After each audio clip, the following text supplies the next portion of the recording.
খালা শেখ হাসিনার সঙ্গে ঘনিষ্ঠতা এবং ফ্ল্যাট উপহার নেওয়া নিয়ে বেশ কঠিন চাপের মধ্যে পড়েছেন টিউলিপ সিদ্দিক এবং তাকে নিয়ে ব্রিটেনের রাজনীতিতে বেশ একটা শোরগোল অবস্থা এবং সরকার এবং বিরোধী দলের মধ্যে বেশ টানাপোড়েনের সৃষ্টি হয়েছে মানে তার এই ফ্ল্যাট উপহার নেওয়া এবং দুর্নীতি প্রশ্নে। এবং সর্বশেষ দেশটির যে প্রধান বিরোধী দল তার প্রধান নেতা কেমি বেডেনোস খুব তীব্র ভাষায় টিউলিপ সিদ্দিক এবং দেশটির প্রধানমন্ত্রীকে আক্রমণ করেছেন এবং তিনি সোশ্যাল মিডিয়ায় এ নিয়ে যে পোস্ট করেছেন সেই পোস্টের ভাষা দেখলেই বোঝা যাবে যে কতটা খ্যাপাটে মন্তব্য তিনি করেছেন।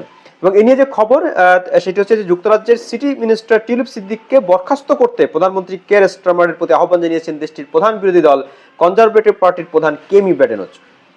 মূলত বাংলাদেশে আর্থিক দুর্নীতির মামলার তদন্তে যুক্তরাজ্যের এই মন্ত্রী ব্যাপক চাপে রয়েছেন, এমনকি দুর্নীতির দায়ে মন্ত্রিত্ব ছাড়তেও ক্রমবর্ধমান চাপ রয়েছে টিউলিপের উপর। টিউলিপ সিদ্দিক ব্রিটেনের ক্ষমতাসীন লেবার মন্ত্রিসভার সদস্য, তিনি economic secretary to the treasury and city minister হিসেবে দায়িত্ব পালন করছেন। তার কাজ যুক্তরাজ্যের অর্থবাজারের ভিতরে দুর্নীতি সামাল দেওয়া। বাংলাদেশেই এখন তার বিরুদ্ধে তদন্ত চলছে, যেখানে তিনি এবং পরিবারের 4 সদস্যের বিরুদ্ধে একটি পারমাণবিক বিদ্যুৎ কেন্দ্র থেকে প্রায় 400 কোটি মার্কিন ডলার আত্মসাতের অভিযোগ রয়েছে। মানে শুধু যে ফ্ল্যাট উপহার নেওয়ার কথা বলা হচ্ছে এমন না, 400 কোটি মার্কিন ডলার আত্মসাতের যে বা দুর্নীতির যে অভিযোগ সেই বিষয়ে কিন্তু প্রশ্ন তুলেছেন দেশটির বিরোধী দলীয় নেতা।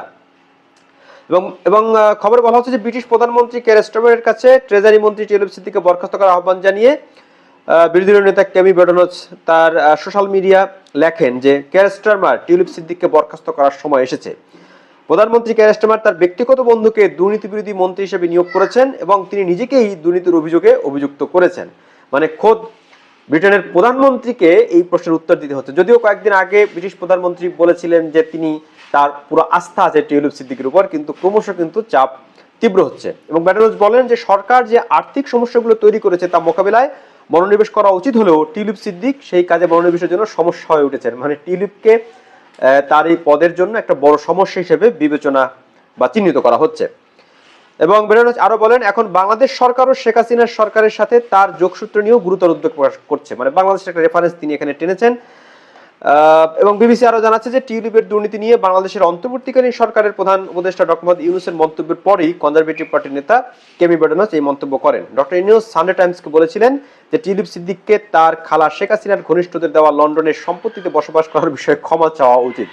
মানে টিউলিপ সিদ্দিক একেবারে তালগোল পাকানো একটা অবস্থার মধ্যে আছেন। তাকে ব্রিটেনের রাজনীতিতে একজন সম্ভাবনাময়ী একটা চরিত্র হিসেবে দেখা হচ্ছিল, কিন্তু এখন বেশ বেশ চাপে আছেন এবং চাপটা এমন যে তাকে তার রাজনীতি এখন মানে শেষ হয়ে যেতে পারে, মানে মানে তার সবকিছু ধ্বংস হয়ে যেতে পারে। মানে বলা যায় না সাজানো বাগান একেবারে শেষ হয়ে যাওয়া সেরকমটি, সেই রকম একটা বিপদে কিন্তু তিনি আছেন। এবং শুধু যে ব্রিটেনের বিরোধী দলীয় নেতাই এ নিয়ে মন্তব্য করেছেন এমন নয়, কয়েকজন এমপিও এ নিয়ে বেশ তীব্র ভাষায় কথা বলেছেন। এর মধ্যে একজন এমপি বব ব্ল্যাকম্যান তিনি বলছেন যে টিউলিপ সিদ্দিককে তার সম্পত্তির লেনদেনের বিষয়ে অবস্থানে স্পষ্ট করতে হবে এবং ব্যাখ্যা করতে হবে আসলে কি ঘটেছে এবং কেন। যদি তিনি তা না করেন তবে মন্ত্রী হিসেবে তিনি তার কাজ চালিয়ে যেতে পারেন না। টিউলিপ সিদ্দিক ক্ষমতাসীন দলের একজন এমপি এবং মন্ত্রী, তিনি কতটা বা তার দল কতটা সামলাতে পারবে সেটা কিন্তু একটা বড় প্রশ্নের বিষয়। তবে আপাত দৃষ্টিতে মনে হচ্ছে যেভাবে গণমাধ্যমগুলোতে এ নিয়ে খবরাখবর প্রকাশ হচ্ছে তাতে টিউলিপ সিদ্দিকের রাজনীতির একটা ইতি ঘটেও যেতে পারে এবং সেই সঙ্গে যে কোনো সময় তাকে বরখাস্ত করা হতে পারে। ব্রিটেনের মতো দেশে এসব বিষয় খুব গুরুতর হিসেবে বিবেচনা করা হয়, বিশেষ করে দুর্নীতির অভিযোগ। টিউলিপ সিদ্দিক শুধু তার খালার সঙ্গে সংশ্লিষ্টতাই রেখেছেন এমন নয়, এই যে ফ্ল্যাট উপহার নিয়েছেন, এমনকি একটি বিদ্যুৎ কেন্দ্র থেকে ঘুষ নেওয়ার অভিযোগ তার বিরুদ্ধে উঠেছে।